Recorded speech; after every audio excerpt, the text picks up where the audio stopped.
Pip 22, twin sisters from a quiet suburban neighborhood in Ohio, seemed like the perfect married couple to their community. But when 15-year-old foster daughter Cassandra goes missing from their home, investigators make a horrifying discovery 3 months later that exposes the twisted reality behind closed doors and leads to a conviction that shocks everyone.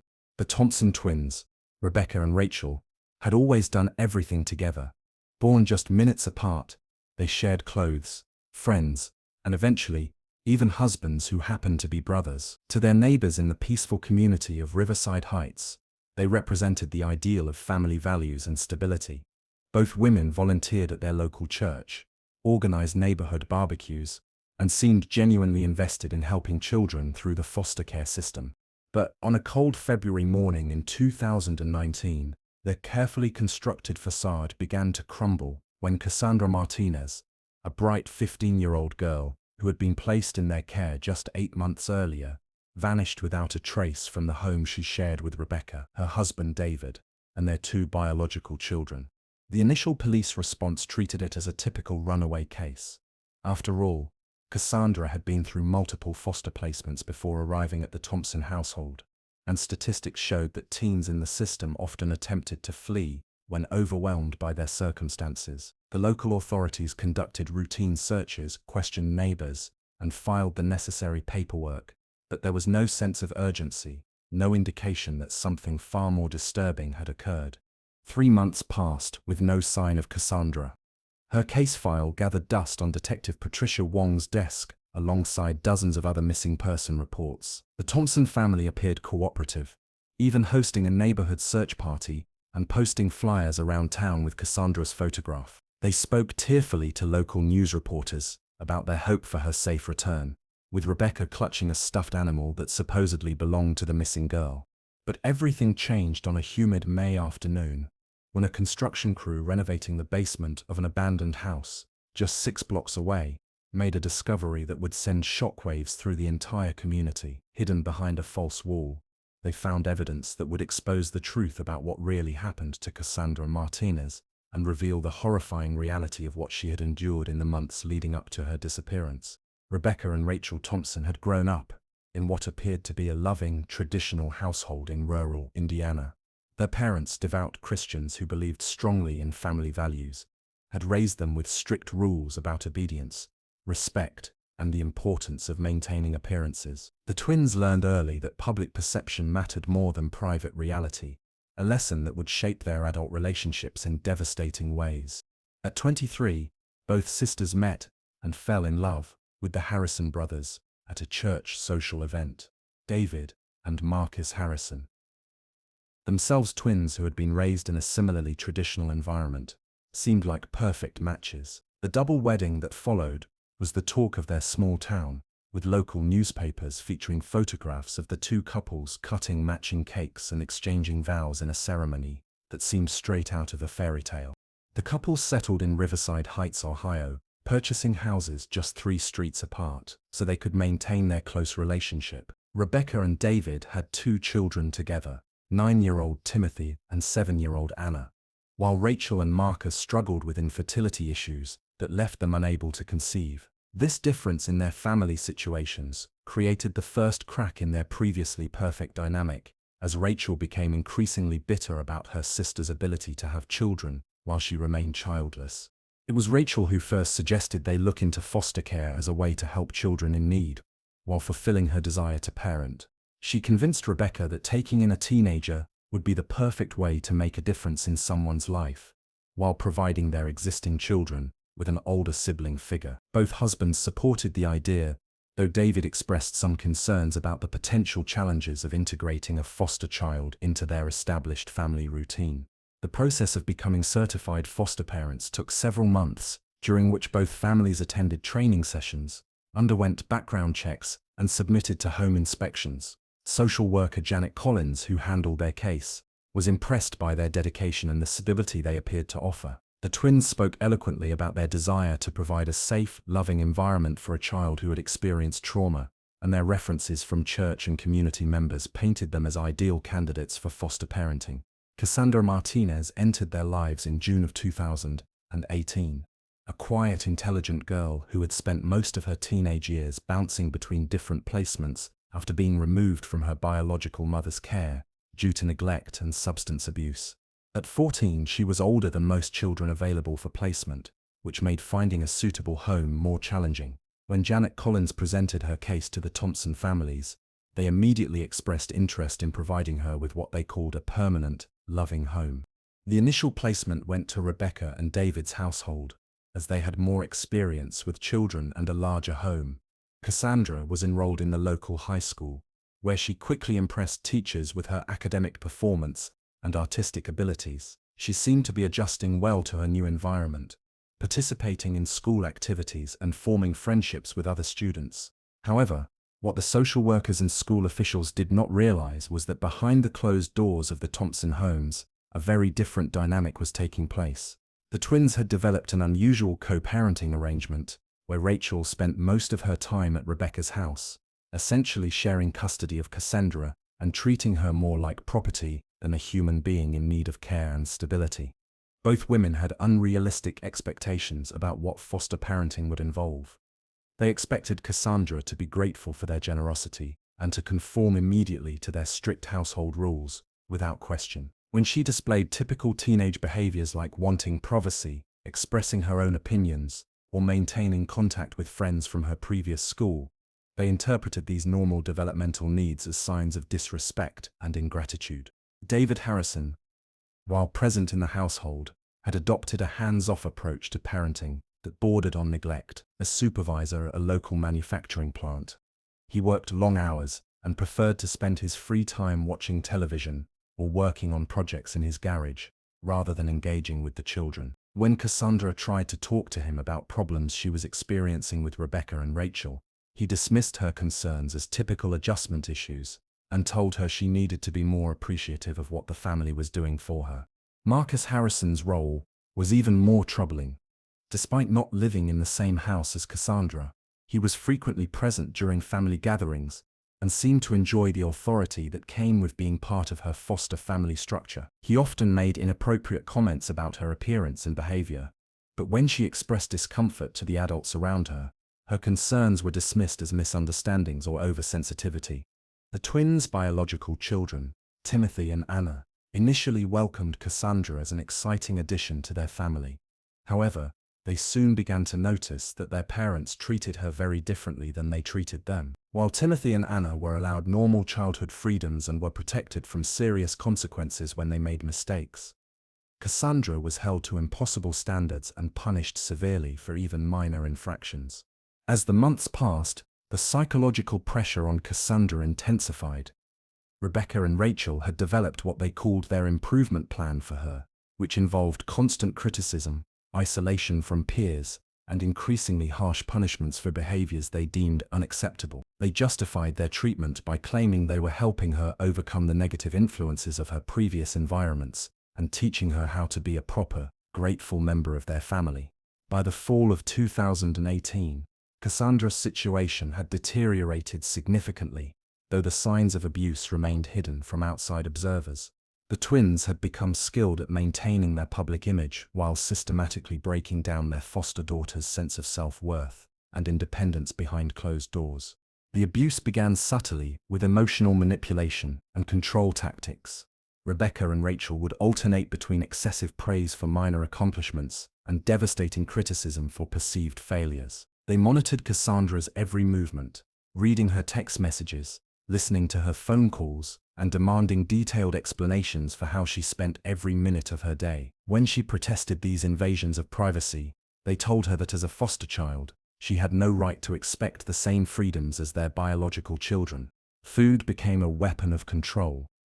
While Timothy and Anna were allowed to eat freely and even snack between meals, Cassandra's portions were strictly monitored and often reduced as punishment for supposed misbehavior. The twins claimed they were teaching her discipline and helping her maintain a healthy weight, but their real motivation was establishing dominance and dependency. Cassandra began losing weight noticeably, though she was instructed to tell anyone who asked that she was following a special diet for athletic performance. School provided Cassandra's only respite from the oppressive environment at home, but even this refuge was gradually compromised. Rebecca and Rachel began volunteering extensively at the high school, positioning themselves as dedicated foster parents who were deeply invested in their daughter's education. They used these positions to monitor Cassandra's interactions with teachers and peers, ensuring that any complaints or concerns she might share would be quickly reported back to them. When Cassandra attempted to confide in her English teacher, Mrs. Rodriguez, about feeling isolated and unhappy at home, the teacher initially showed concern and offered to help. However, when she reached out to Rebecca to discuss supporting Cassandra through what she assumed were normal adjustment challenges, Rebecca skillfully manipulated the conversation to portray Cassandra as a troubled teenager who had difficulty accepting love and stability due to her traumatic background. The twins became increasingly creative in their psychological torment. They would stage elaborate scenarios designed to make Cassandra doubt her own memory and perception of events. If she complained about being treated unfairly, they would insist that she was imagining things, or that her previous experiences had made her suspicious of people who were trying to help her. They convinced her that her negative feelings were evidence of mental health problems that needed to be corrected through stricter discipline and closer supervision. Physical abuse escalated gradually, beginning with seemingly accidental bumps and shoves that left no visible marks. Rebecca and Rachel would claim that Cassandra was clumsy or that she had misunderstood their movements as intentional when she protested. As they realized that no one was closely monitoring the situation, their physical aggression became more deliberate and sustained. The twins developed a systematic approach to physical punishment that they called corrective therapy. This involved forcing Cassandra to maintain uncomfortable positions for extended periods, such as standing in corners for hours or holding heavy books above her head until her arms shook with exhaustion. They told her that these exercises were building her character and teaching her the discipline she needed to succeed in life. Sleep deprivation became another tool of control. Cassandra was assigned household chores that kept her busy until late at night, then forced to wake up early to complete additional tasks before school. When she showed signs of exhaustion in class, the twins told her teachers that she was staying up too late on her phone or computer, despite having confiscated these devices weeks earlier as punishment for supposed infractions. The isolation component of the abuse was perhaps the most devastating. Cassandra was gradually cut off from all outside relationships, including friends from school and her previous foster families. The twins monitored her communications so closely that other teenagers stopped trying to maintain friendships with her, interpreting her inability to participate in normal social activities as disinterest rather than restriction. David Harrison's role during this period was one of willful blindness. He witnessed many of the twins' interactions with Cassandra, but chose to interpret them as necessary discipline rather than abuse. When Cassandra directly appealed to him for help, explaining that she felt unsafe and begging him to contact her social worker, he told her that she needed to be more grateful and that her complaints were evidence of the behavioral problems that Rebecca and Rachel were trying to correct. Marcus Harrison's involvement became increasingly inappropriate as the months passed. He began making comments about Cassandra's developing body and suggesting that her clothing was too revealing, despite the fact that she wore the conservative outfits that Rebecca had purchased for her. When she expressed discomfort with his presence and asked to be excused when he visited, the twins told her that she was being rude and disrespectful to family members who were trying to help her. The breaking point came in late January of 2019, when Cassandra made a desperate attempt to seek help by writing a detailed letter to her social worker, Janet Collins, describing the abuse she was experiencing. She managed to mail the letter from school without the twins' knowledge, believing that this would finally bring the intervention she desperately needed. However, the letter never reached Janet Collins. Due to a clerical error at the social services office, it was misfiled and not discovered until months later. Cassandra waited for a response that never came, interpreting the silence as confirmation that no one cared about her situation or believed her claims of abuse. The twins, unaware of the letter but sensing Cassandra's growing desperation, decided that more drastic measures were needed to maintain control. They began discussing what they called a residential treatment plan that would involve removing Cassandra from school and community contact entirely, claiming that her behavioral problems had reached a level that required intensive intervention. In early February, they implemented this plan by withdrawing Cassandra from school and informing her teachers and social worker that she would be receiving private tutoring and counseling to address mental health issues that had become too disruptive for a traditional classroom environment. They forged documentation suggesting that this decision had been made in consultation with medical professionals, though no such consultations had actually taken place. With Cassandra now completely isolated from outside contact, the abuse escalated to levels that were no longer sustainable. The twins' behavior became increasingly erratic and violent, as they found themselves trapped in a cycle of abuse that had spiraled beyond their ability to control or justify. They knew that Cassandra's eventual return to school or contact with social services would expose what they had done, but they seemed unable to stop themselves from continuing down the destructive path they had chosen. On February 15, 2019, the situation reached a crisis point that would change everything. Cassandra had been confined to the basement of Rebecca's house for 3 days as punishment for what the twins called continued defiance and ingratitude. The basement had been converted into a makeshift prison, with a mattress on the floor, a bucket for basic needs, and a single bulb providing minimal light. The twins had convinced themselves that this extreme isolation would finally break Cassandra's spirit and force her to accept their authority completely. They delivered minimal food and water twice daily, using each interaction as an opportunity to lecture her about her supposed failures and demand expressions of gratitude for their continued care. But Cassandra had reached her limit. Years of surviving in an unstable system had taught her to be resourceful and determined, qualities that her abusers had underestimated. During the long hours alone in the basement, she had been working to loosen one of the small windows that provided the only natural light in the space. On the 3rd night of her confinement, she managed to remove the window entirely and squeeze through the narrow opening into the backyard. Despite having no shoes, no coat, and no money, she began walking through the dark streets of Riverside Heights, determined to find help or die trying. Her escape was not discovered until the following morning, when Rebecca came to the basement with what she mockingly called breakfast and found the empty room and open window. The twins immediately panicked, realizing that Cassandra's freedom represented an existential threat to their carefully constructed lives.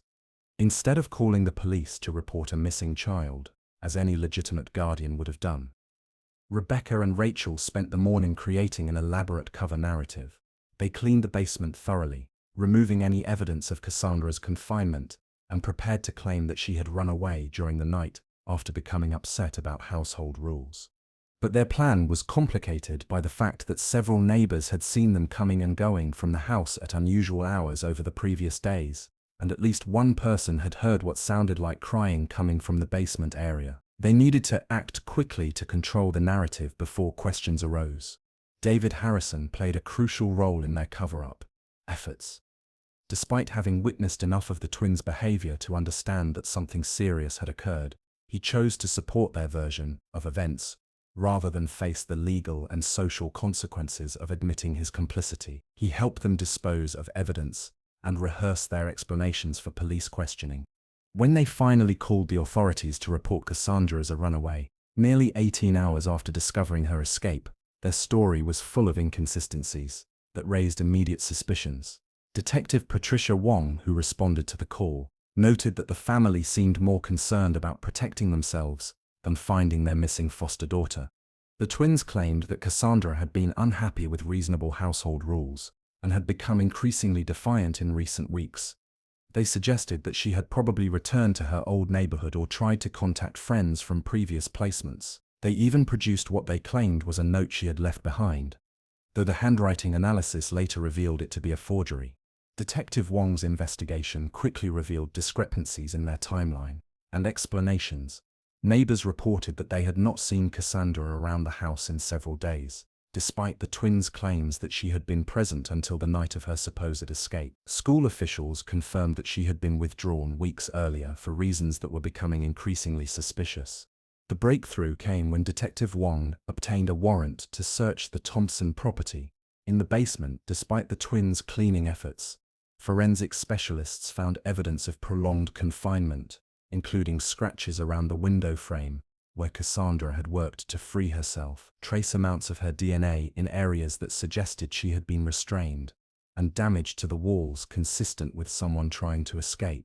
Meanwhile, Cassandra herself was fighting for survival in the abandoned areas of Riverside Heights.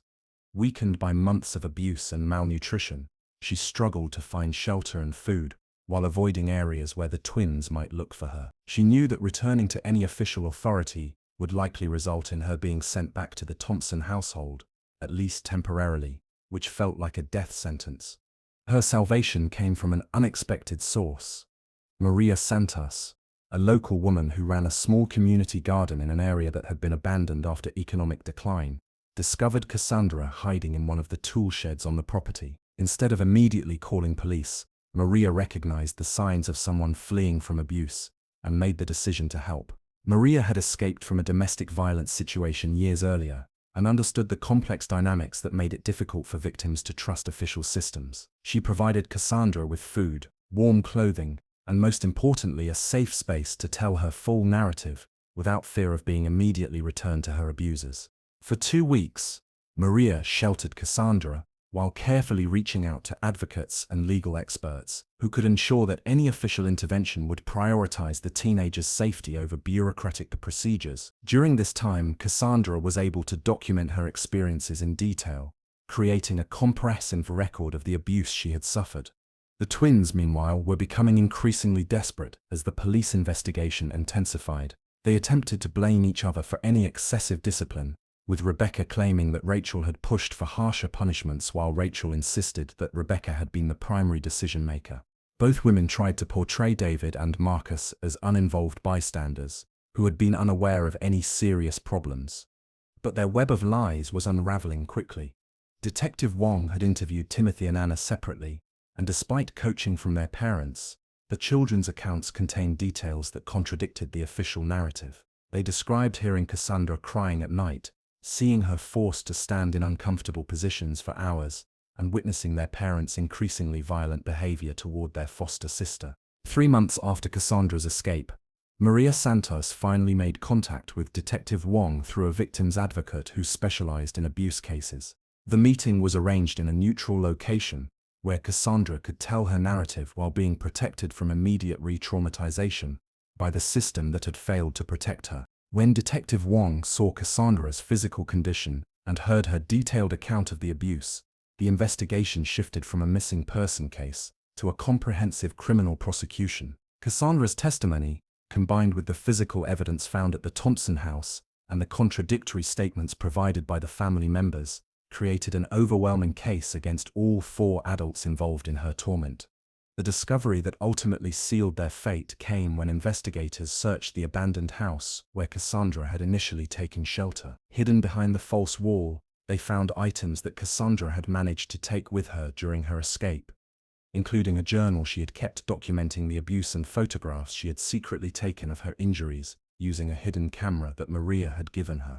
The criminal investigation that followed Cassandra's recovery moved swiftly once Detective Wong assembled a comprehensive team of specialists trained in child abuse cases. The evidence was overwhelming, but prosecutors wanted to ensure that every aspect of the case was thoroughly documented to prevent any possibility of the perpetrators escaping justice on technical grounds. Rebecca and Rachel Thompson were arrested simultaneously at their respective homes on charges of child abuse, false imprisonment, conspiracy, and endangering the welfare of a minor. The twins' reaction to their arrests revealed the depth of their delusion about their actions. Both women expressed shock and indignation, insisting that they had been providing necessary discipline to a troubled teenager, and that any excessive measures had been taken out of love and concern for Cassandra's future.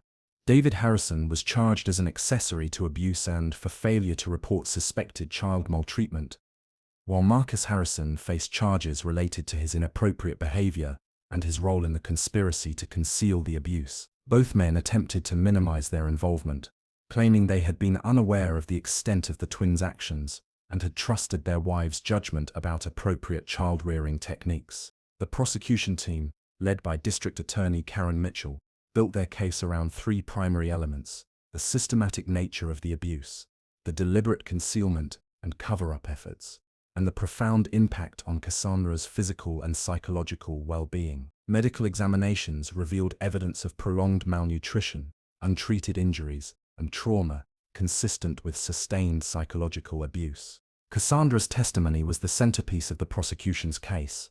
Despite her young age and the trauma she had endured, she proved to be an articulate and credible witness who could clearly describe the escalating pattern of abuse she had experienced. Her journal entries, which documented specific incidents with dates and details, provided corroborating evidence that made it impossible for the defense to claim that her memories were unreliable or exaggerated.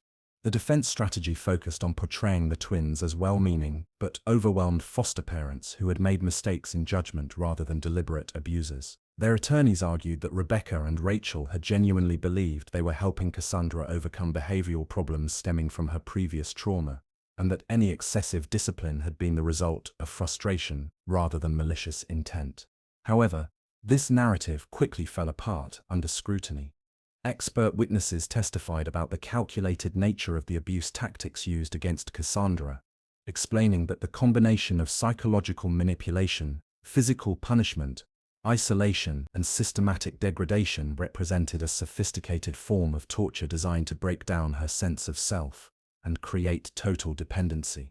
The most damaging evidence came from Timothy and Anna Thompson, the twins' biological children, who testified about the stark differences in how Cassandra was treated compared to them. Their innocent observations about their parents' behavior provided powerful evidence of the deliberate and discriminatory nature of the abuse. Social worker Janet Collins also testified about the deceptive practices the twins had used to avoid oversight. She described how they had manipulated official visits, provided false information about Cassandra's condition and whereabouts, and created fraudulent documentation to support their narrative about her supposed behavioral problems. The trial revealed systemic failures within the foster care system that had enabled the abuse to continue undetected for so long.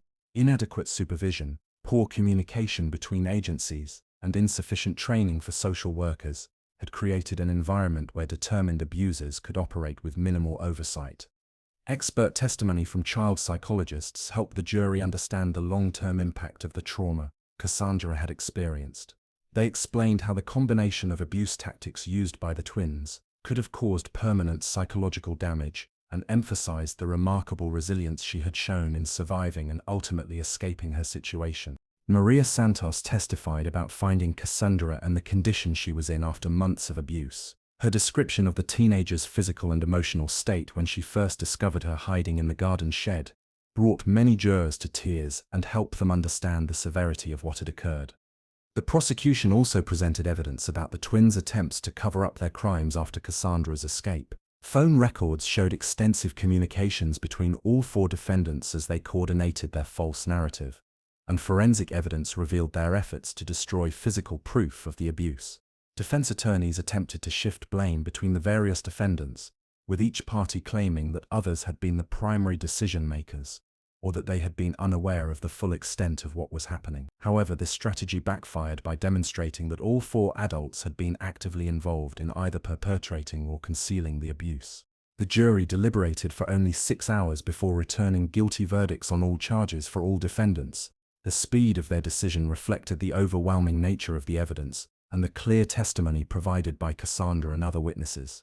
Rebecca Thompson received the harshest sentence of 15 years in prison, reflecting her role as the primary instigator and coordinator of the abuse. Rachel Thompson was sentenced to 12 years, while David Harrison received 8 years and Marcus Harrison got 6 years. All four were also required to pay restitution to cover Cassandra's medical and psychological treatment costs. The convictions sent a powerful message to the community about the serious legal consequences of child abuse and the responsibility of all adults to protect vulnerable children. The case also prompted significant reforms in the local foster care system, including increased supervision requirements, mandatory training updates, and improved communication protocols between agencies. The aftermath of the trial brought both justice and healing for Cassandra, though the road to recovery was long and challenging.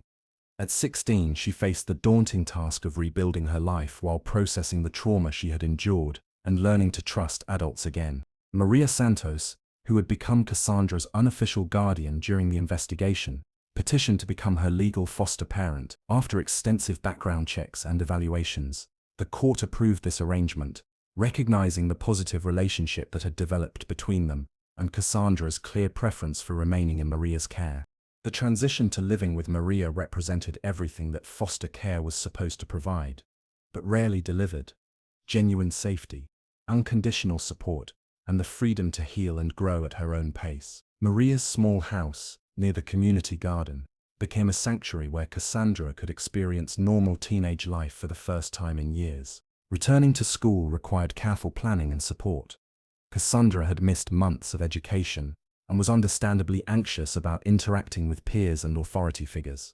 However, her teachers were amazed by her resilience and determination to succeed academically, despite everything she had been through. The therapeutic process was equally important to her recovery. Working with specialists who understood trauma, Cassandra learned to process her experiences and develop healthy coping mechanisms. She discovered that her survival instincts and inner strength, which had enabled her to endure and ultimately escape the abuse, could be channeled into positive goals and relationships.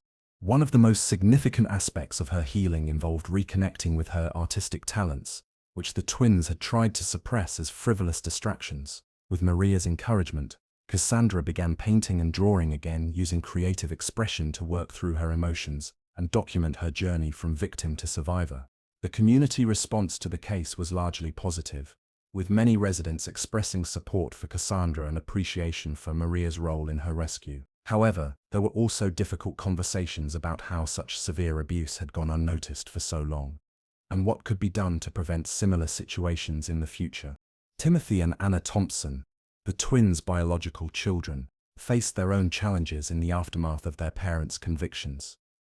They were placed with relatives who understood the complex trauma they had experienced as witnesses to abuse. Both children required counseling to process their confusion and guilt about their parents' actions and their relationship with Cassandra.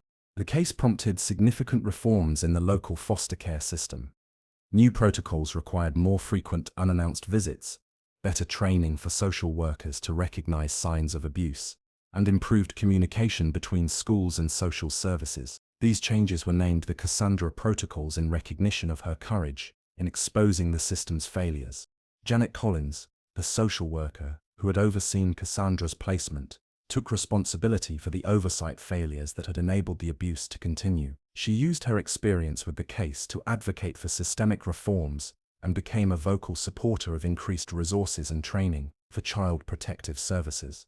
Detective Patricia Wong continued to follow Cassandra's progress and became an advocate for improved law enforcement training in handling child abuse cases. She emphasized the importance of taking children's reports seriously and investigating inconsistencies in caregivers' explanations, regardless of their reputation in the community.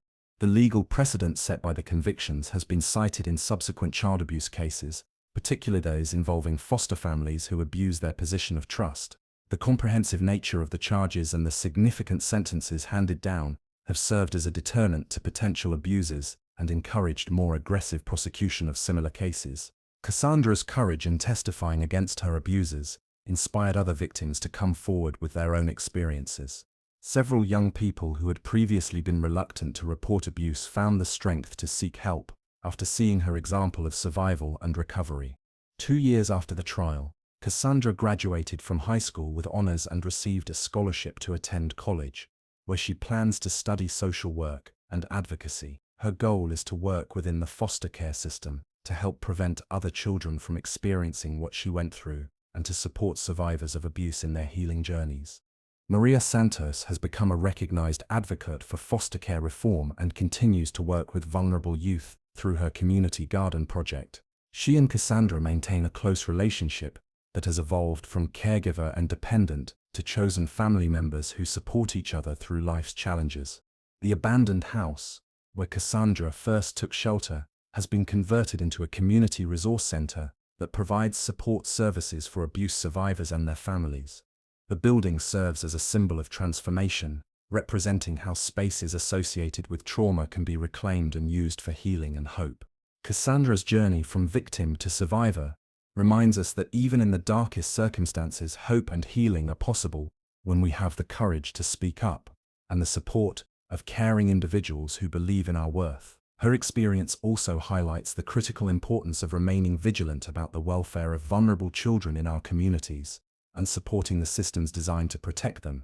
If this account has moved you, consider learning more about foster care in your area and the ways you can support children who need stable, loving homes. Whether through volunteering, advocacy, or simply being aware of the signs of abuse, each of us has the power to make a difference in a young person's life. Remember to subscribe for more accounts that shed light on important issues affecting our communities, and let us know in the comments how we can continue to bring awareness to these crucial matters.